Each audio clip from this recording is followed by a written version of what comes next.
Hey y'all, what's going on? My name is Tom Mizzle. You watching my channel Mizzle 14, and I'm here doing a review of Black Ink Crew Chicago Season 4, Episode 7, White Tacticals. I'm sorry that this video is coming up late. I have done this video earlier before, but the video didn't come out right, so I had to redo it again and start the whole review all over again. So I'd rather do a good video than that sloppy one I had before. So let's just start right into it, right? Ryan and Junior, they made up. They had a little tit for tat last week. It was a misunderstanding. Junior didn't want to be building up no shop. He said he just wanted to manage. Junior's back with Ryan. I guess they cool again. And they went to the shop. So when they went to the shop, it was all spray painted. The window was spray painted. So they said, oh, what the hell's going on? Junior suggested you might want to put some gates on this because it's like, yo, they still look like a freaking abandoned old warehouse instead of the tattoo shop. We need to get the rolling on this. So they try to clean it up. Ryan's sister Bella came and they made her clean the window. I said, oh, girl, go ahead, girl, you're the sister. So they cleaned and they was talking about things about kids. She having kids, and Junior said he don't have any kids, and Ryan said he got some kids, and he told them that he been with Rachel for 15 years. And they would say 15 years and you not even married, and they said no, but we're gonna get married. We're gonna get married and it's gonna happen. And I guess the Mother's Day coming up, surprise her. They said, oh, you gonna surprise her the ring? And he said, oh, it's gonna be a surprise. And it was like, it is crazy because 15 years to me, that is a long time for you not to be married. And they said he said he'd been on and off together collectively for 15 years. But I was like, damn, y'all with each other for all this long ass time, why not tie the knot? What is stopping you from taking that next step to Rachel? I feel like if you ain't marry her now, I don't see you thinking you'll ever marry her. And he said he will. He said he need to work on and better himself. I said that's a whole excuse that people use every time for them not to get married. After 5 years, you should start talking about whether marriage will be in your future or not. I'm not saying you shouldn't get married after 5 years. It's that 5 years is long enough you been with that person to know that maybe the marriage is a possibility or it's not going to be a possibility. And this is stuff you need to talk about. Talk about if you're going to have kids together. Talk about if you're going to live together and where you want to live and how you split the money and you're going to have accounts. And marriage is one of the topics you need to talk about and what's going to happen. How long will you should wait? This 15 years is too long for you to just be boyfriend and girlfriends? You're not even engaged. So that's like y'all been boyfriend and girlfriend for 15 years and y'all got kids together, but y'all not married yet. So I was like, what is taking so long? I know Ryan said yeah, trust issues and everything because he does his cheating, and last season he messed around with Kat. Ryan said he didn't do anything, but that was a whole little spill, the whole story. But 15 years, that's too long, Ryan. So you need to get it together and propose to the bitch or do something, because that is way too long. And I don't think I would ever want to be with somebody that long if I don't feel like they're gonna marry me. I mean, if marriage is not in your future, if y'all decide y'all won't get married, that's understanding. But if you feel like you're gonna marry this girl, why is waiting taking you so long to propose and marry? At least propose to her. You don't have to get married right away, but y'all not even engaged yet. So that's like the problem with this, right, Ryan?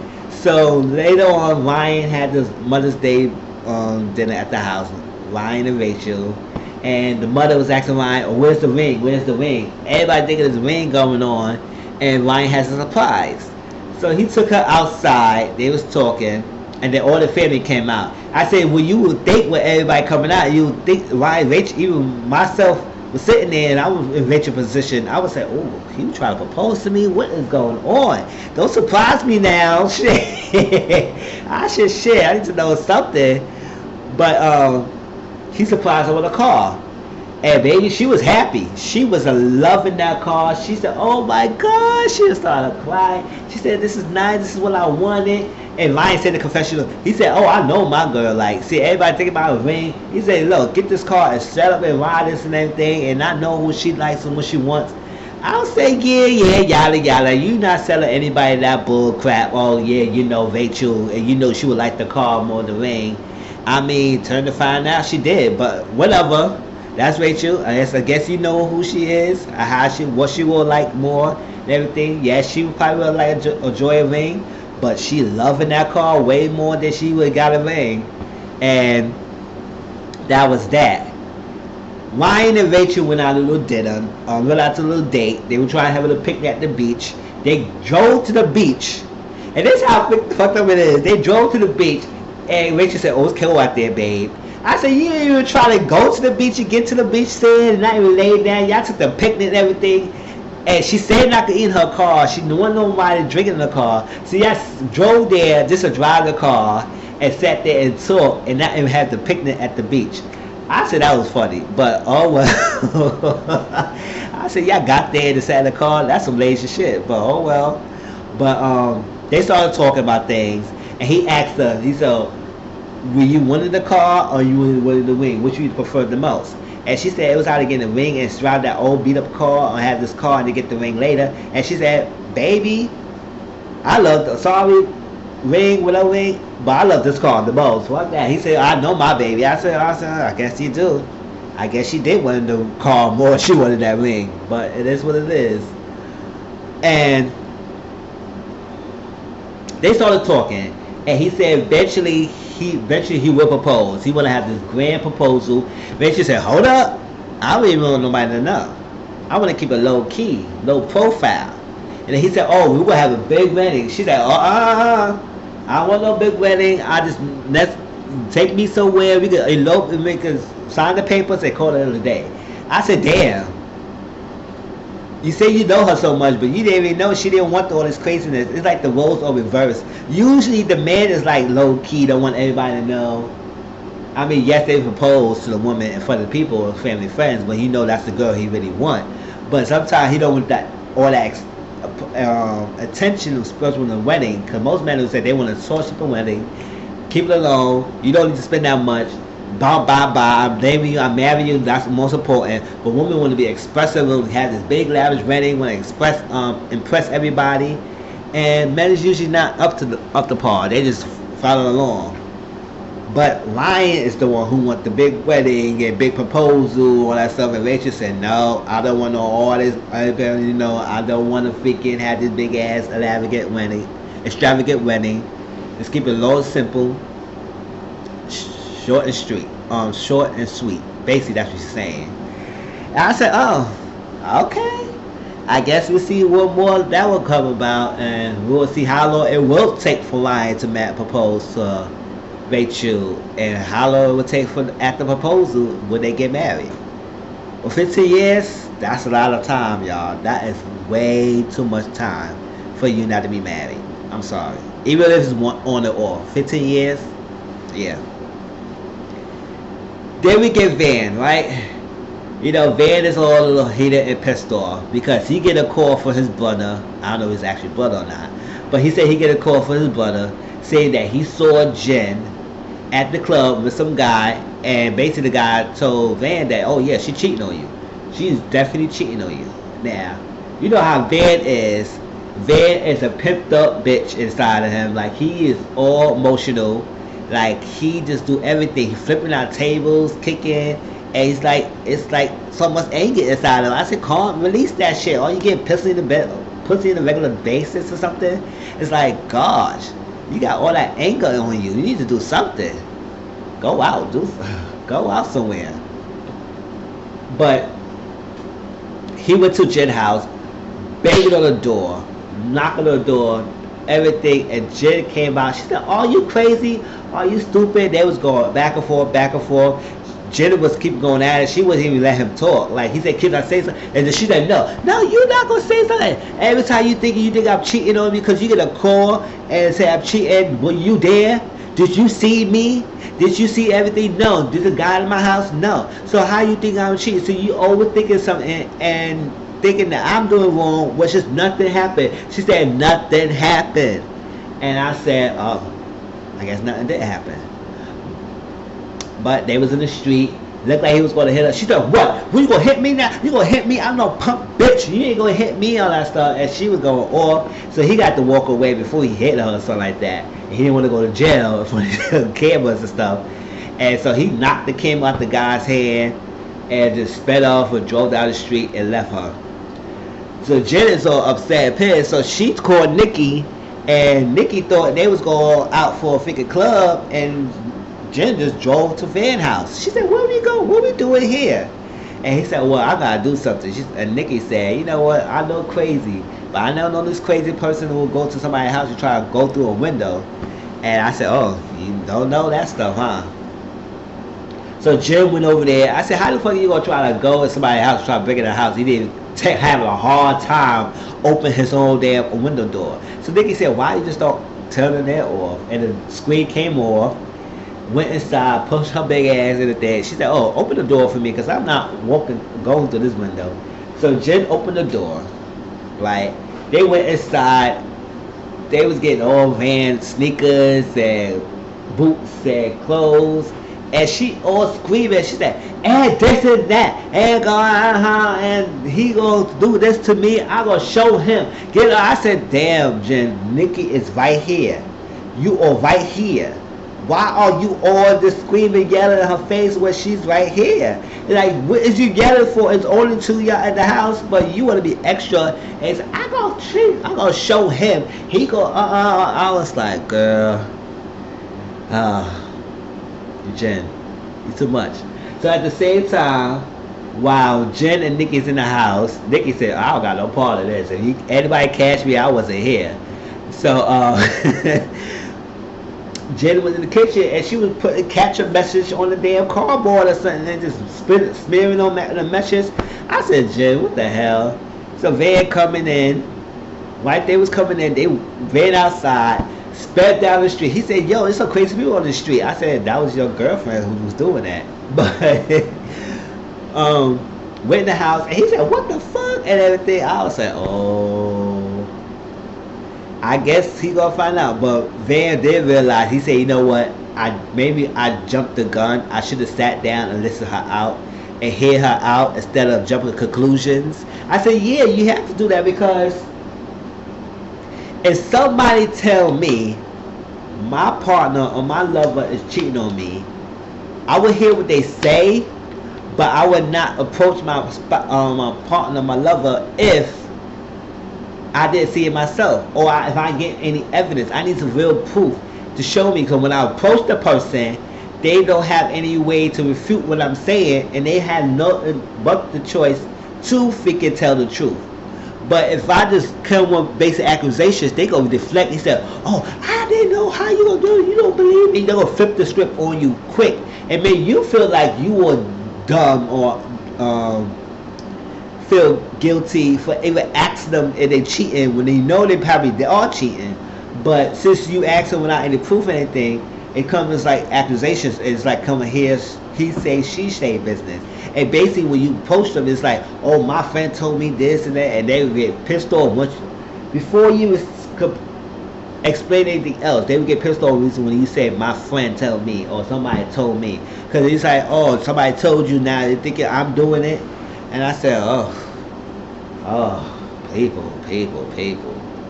But I feel the same way. I was like, I would not approach my spouse or my lover, my partner, if I don't know proof. Now, after I got some proof, and I realized by following this person, seeing where she at, checking his messages, whatever, all that stuff you could get. So you could get to find out, you could trap the person and get them back in the corner and find out what exactly going on, and then you step them with the receipts, because now you collected your receipts. You got a folder of receipts. So that's why it is. I mean, maybe the person telling you the truth, or maybe not. So you don't know unless you actually go to yourself and actually hear the person out or investigate.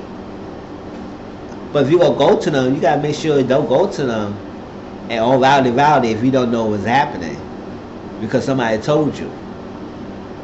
And that was that with those people. Then we get this small little scene with DJ Don Dawn and DJ, they was talking. DJ was some candy, some sweets. Dawn said, no, you can't do that.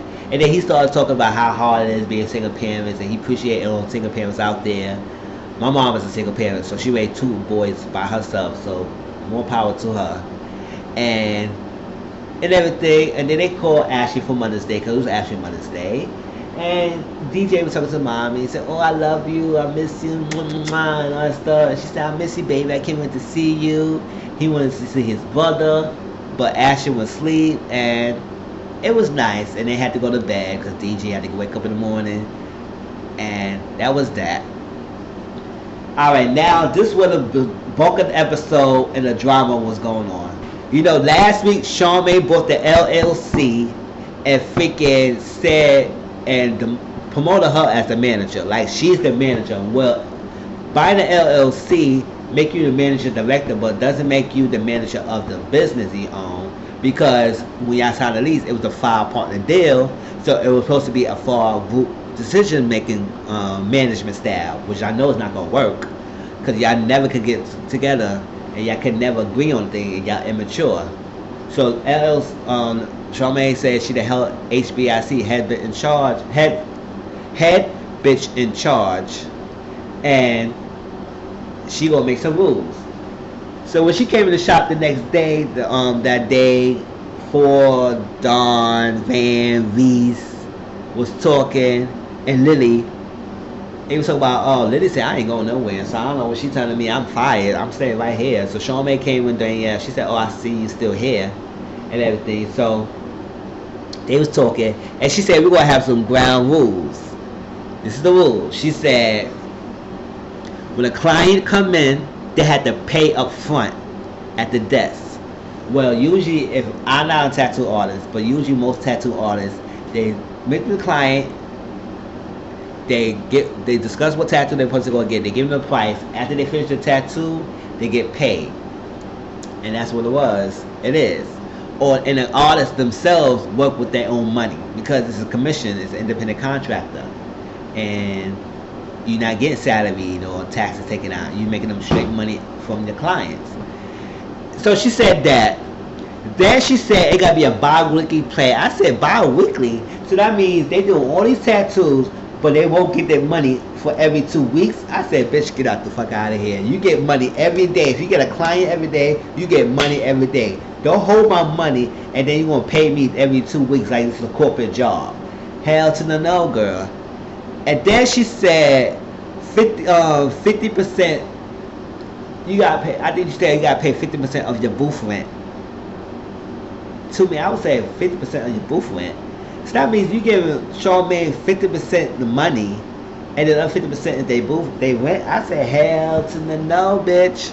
And they all was not feeling that. They said, oh, now she crazy. Now, Danielle said a confessional. She said, I love my cousin, but she doing way too much with this freaking rules and shit, and it's causing the freaking division of freaking shop, and it's not putting anybody together. It's basically splitting them apart. And Lily and Reese were not having it, because the next day, I think Lily had a client, and she was trying to get the money from them, and she was saying, oh, we're not accepting any cash, we need a debit card.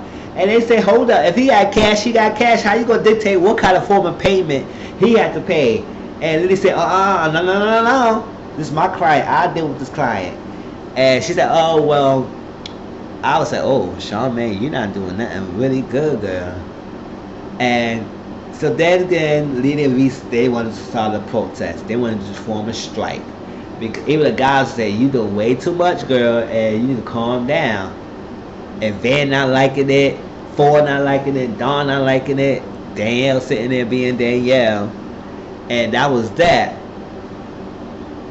Later on, Lily and Reese is outside having this strike, and same chance, Blue had to blow up freaking big ass witch and say that was Charmaine. I said, oh shit, y'all no good.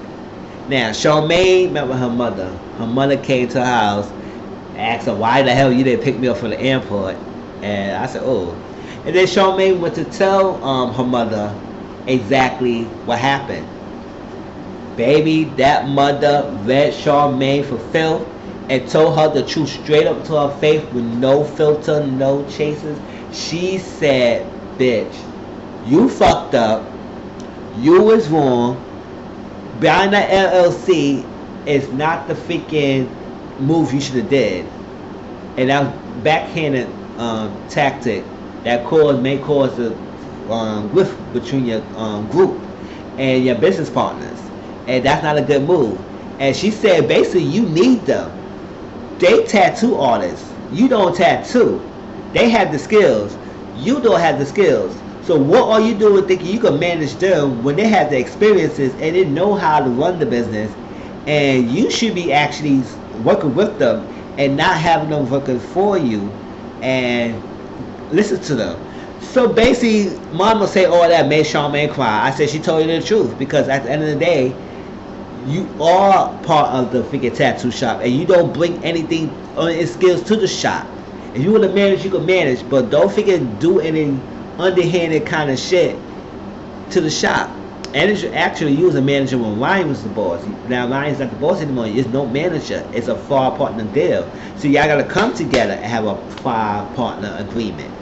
And if you would have sat down with your group and discussed things would have been different. But now you went that power trip and it fell apart. So she said you gotta make this right. You gotta give it to the group.